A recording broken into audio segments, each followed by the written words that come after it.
So ito ay Miyerkules ng umaga, May 14, 2025. Nakonect ako na nga yung trailer nating malinis.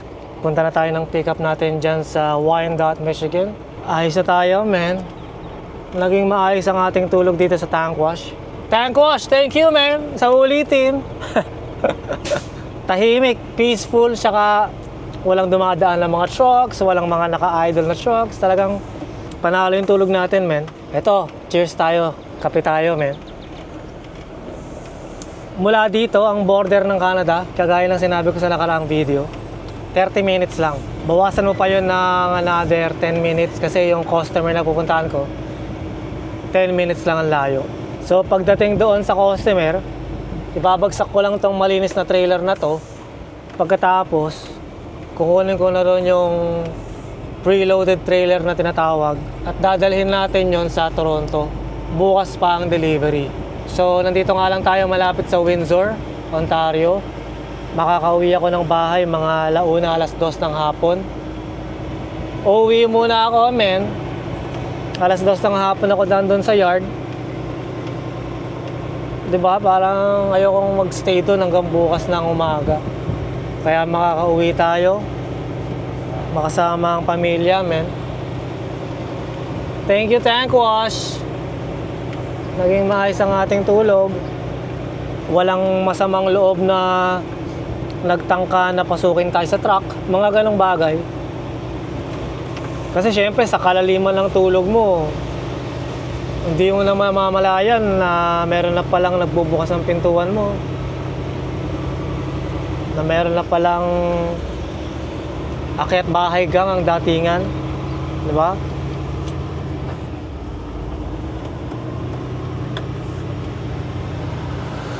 So nagpapasalamat tayo sa Poong May Kapal for keeping us safe all through the night.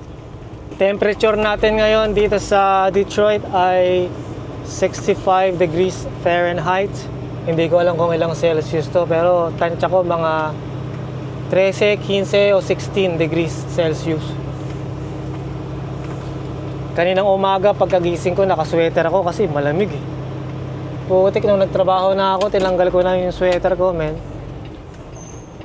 Nag-struggle tayo ng konti sa hose, sa pagkabit ng hose sa ating tractor, pero ganun pa man eh, naging maayos na. Naibalik na natin ang ating hose sa likod ng ating truck. Pinagpawisan ako doon, men.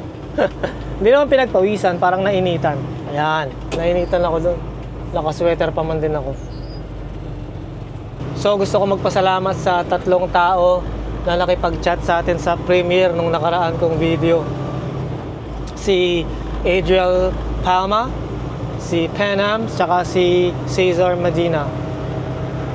Yan. Sa 10 o sa 15 nanood o 14 na nanood ng premiere, silang 3 yung nakipag-chat sa atin, and mapasalamat ako sa suporta ninyo, men, sa walang sawang pagtangkilik sa ating obra na pag-vlog. Maraming salamat sa inyo, men. Siyempre, hindi lang sila, sa inyong lahat na bago kong kaibigan dito sa YouTube. Siyempre, pamilya ko tsaka mga kaibigan ko, no. Maraming salamat sa inyong lahat. Pero napakakulimlim ng panahon, men.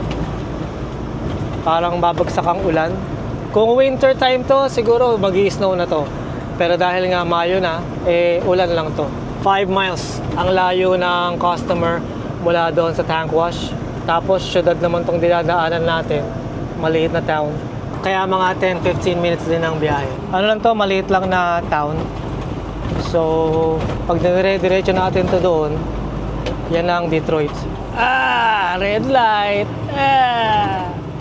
Ba yan? Magpastuloy ako sa linya, men. Ayos lang. So, yung Detroit, doon pa nga banda. At ang tawag sa lugar na to ay Trenton. Trenton, Michigan. Tapos pupunta tayo sa Wyandotte, Michigan. Doon nga tayo mag-pick up ng load. So kahit malapit lang yung ating pick up, eh matagal ang biyahe dahil nga maraming traffic light. Tapos dadaan ka sa mga syudad, maliliit na syudad kagaya nga neto. So mabagal ang biyahe natin, men. Pero ano lang to, mga 15 minutes nga mula doon sa tank wash. Ganda ng tanawin, ano? Berde namin. Kahit na summer na, hindi pa rin ganun kalamig. Hindi pa rin ganun kainit pala. Malamig pa rin ang simoy ng hangin. Kumbaga, hindi pa natin kailangan mag-aircon. Konting bukas lang ng mga bintana natin. And ayos na ang pakiramdam. Tsaka buksan lang ng konti ang electric fan. Ayos na. Dito tayo sa right lane. Peaceful itong lugar na to. Kung titignan mo, ang tahimik, hindi ganoon ka-busy. Anong oras na ba? Alas 10. So siguro nasa trabaho pa yung mga tao. Kapag naghapon na, doon siguro magiging busy itong lugar na to. Hindi kagaya sa amin, kahit anong oras, walang pinipili. Talagang napakaraming sasakyan sa kalsada. Kahit ganitong alas 10, sobrang busy. Kasi nga, kukumpara mo naman yung syudad na yon, yung Toronto nga, kumpara sa syudad na to, mas maraming populasyon doon. Almost 3 million people nandoon, men. Dito, ang tansya ko, mga wala pang kalahating milyon yung mga nakatira dito. Nakita mo, wala masyadong mga building, di ba? Talagang flat na flat. Pinakamataas na, yan, 2-story building lang. Wala silang mga high-rise na tinatawag. Hindi naman doon nasusukat yung pagiging malaki ng isang syudad, no? Pero most of the time, kaya tayo merong mga high-rise building dahil nga hindi ganon kalaki yung lupa. Kumbaga masyado nang crowded yung lugar para magtayo pa sila ng maraming building. So madalit salita, para sa akin, opinion ko lang po ito, kung yung mga establishment yan, yung mga kainan, yung mga businesses na yan, kung kaya nila magtayo ng kanya-kanyang building dyan, ibig sabihin, malaki pa yung lupa, hindi pa ganun ka-crowded.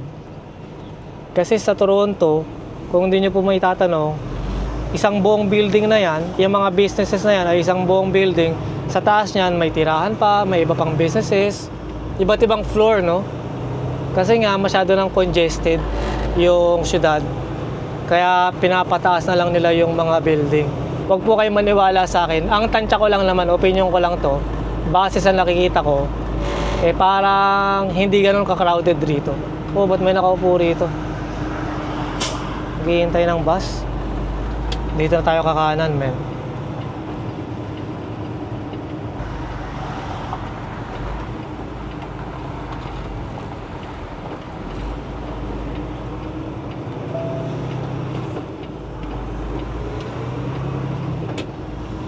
Dire-diretso na to hanggang sa customer. Kakaliwa na lang tayo sa pinakadulo. Daming traffic light, man. Ay, sa wakas, makauwi na ulit, man. After 3 days. 3 days din akong nawala sa bahay. Hindi naman 3 days, 2 araw lang naman. Bilis lang, no? Mabilis lang na biyahe. Wyandotte Fire Department. Wyandotte Electric Supply. Maliit na syudad, no? Ito ang sementeryo nila. Tapos diyan ka nakatira. Katapat mo sementeryo. Ito na ang customer. Yung customer na to, katabi rin nito, sementeryo eh. Yan, sementeryo na yan.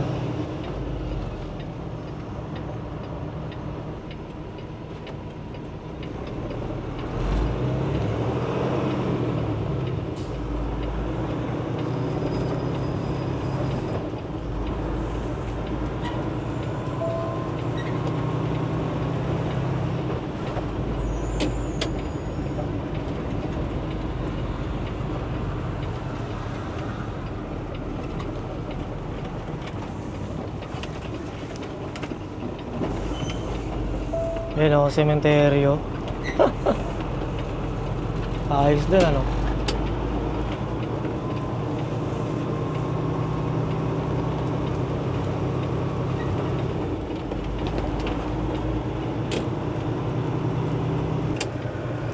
So, dito natin ibabagsak to, men. So, bagsak na natin to dito.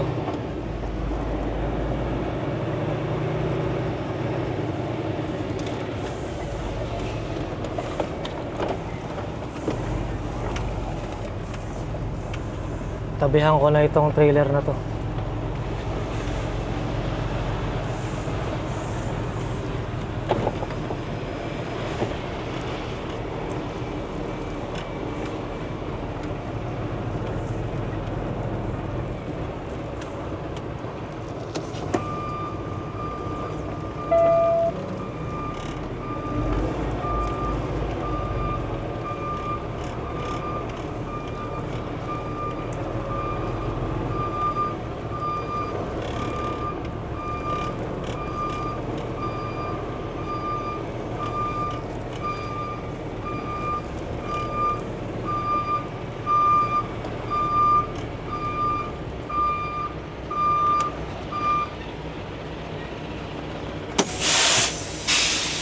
So mag-switch lang ako ng trailer and then larga na tayo, men. Yan o, nakapag-trailer switch na nga ako. Hinihintay ko lang na maklear yung ating load. Tapos diretso na tayo sa border.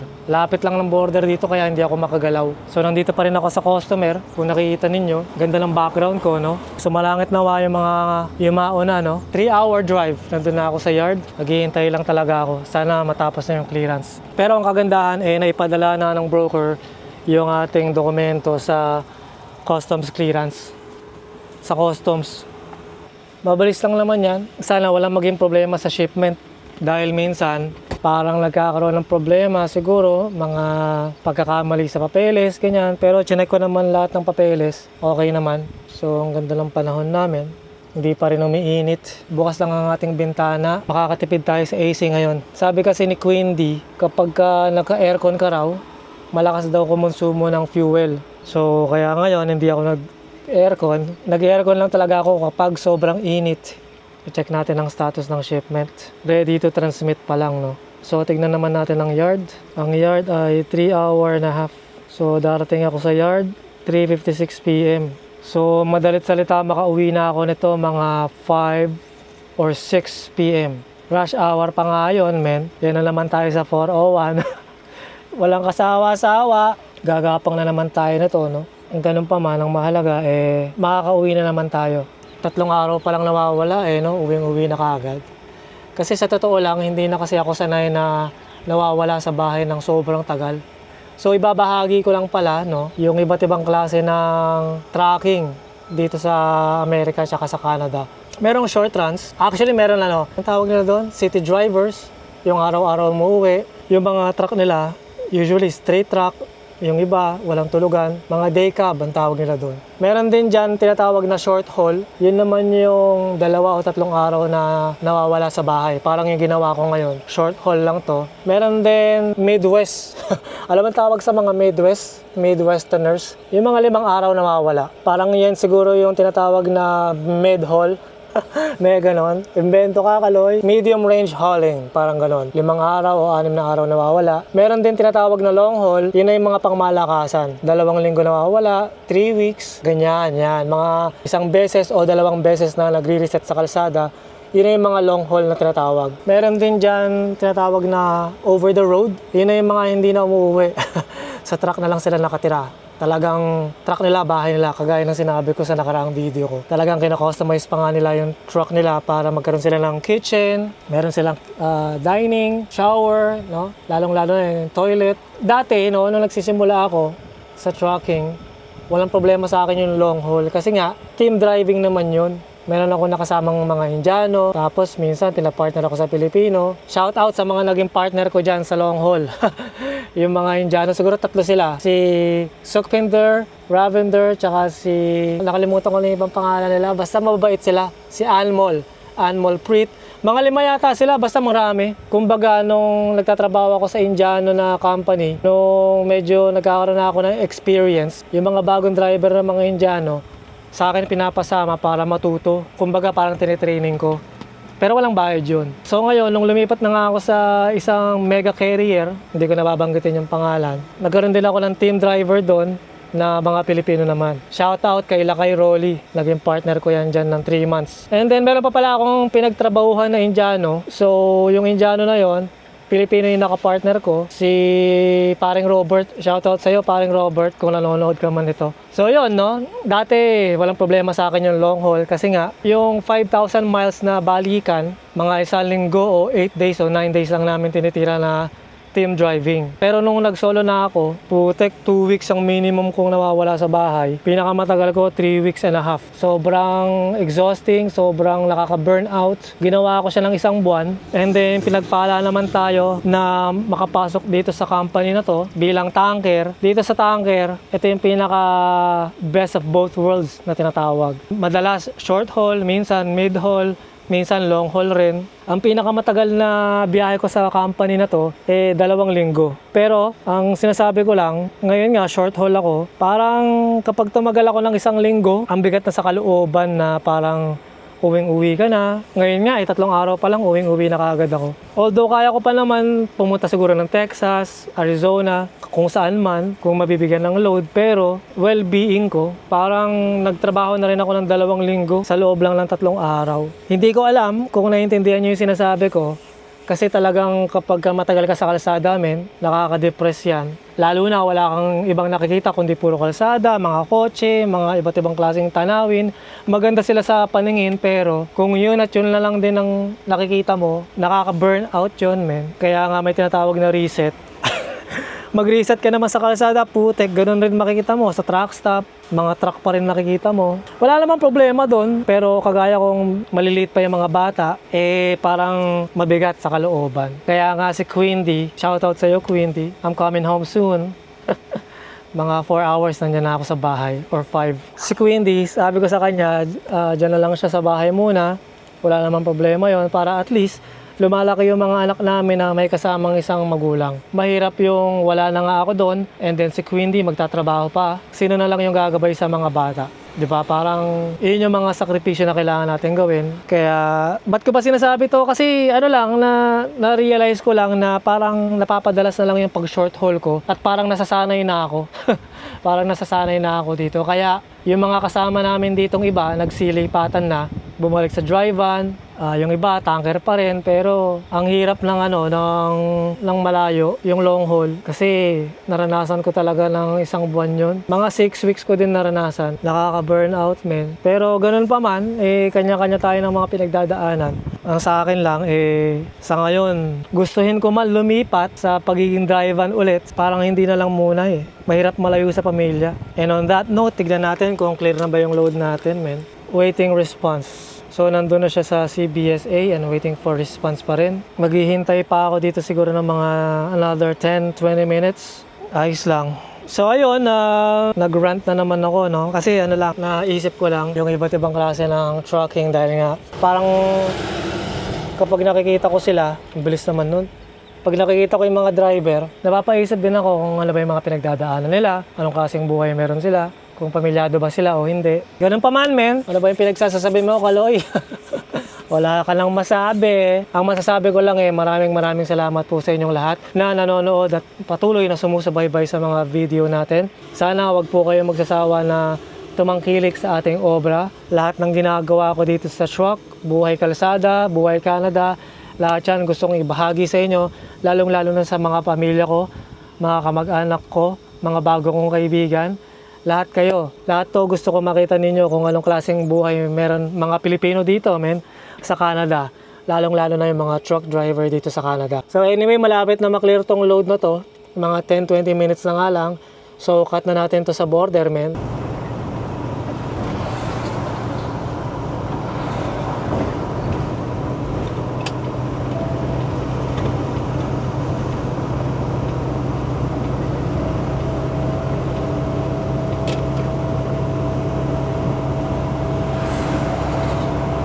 Walang pila dito ngayon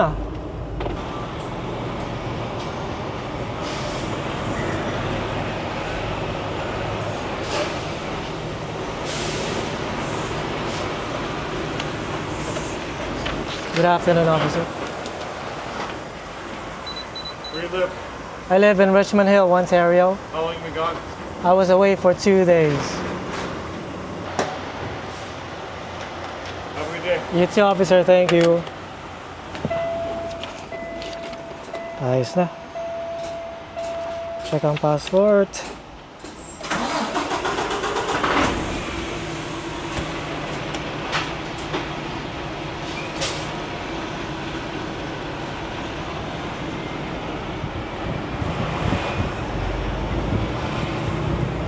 Sa inyong lahat na nanonood nito, welcome back to Canada, man. So mga 3 oras, nandun na ako sa yard. Alauna na po ng tanghali ngayon. So mga alas 4, nandun na ako sa yard. So pagdating ko sa yard, ibabagsak ko lang tong trailer na to. Parada ang truck, and then uwi namin. Alas 5 or alas 6 ka muna. Kasama yung traffic. Nandyan na ako sa bahay. Ang bilis lang natin, 2 days lang pala. Pero Monday pa nga ako umalis ng bahay. Yung tinagal ko sa Amerika, 2 araw lang. Napakabilis lang, men. Napaka short run lang. So, 2 beses lang ako natulog sa Amerika. Lunes ng gabi, tsaka Martes pala ng madaling araw na yon, tsaka Martes ng gabi. Ngayon nga ay Miyerkules na, kaya bilis lang, men.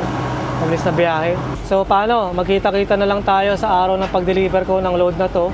Sa Toronto yan. Bukas, sa Huwebes, no? So, end na natin to, men. GG.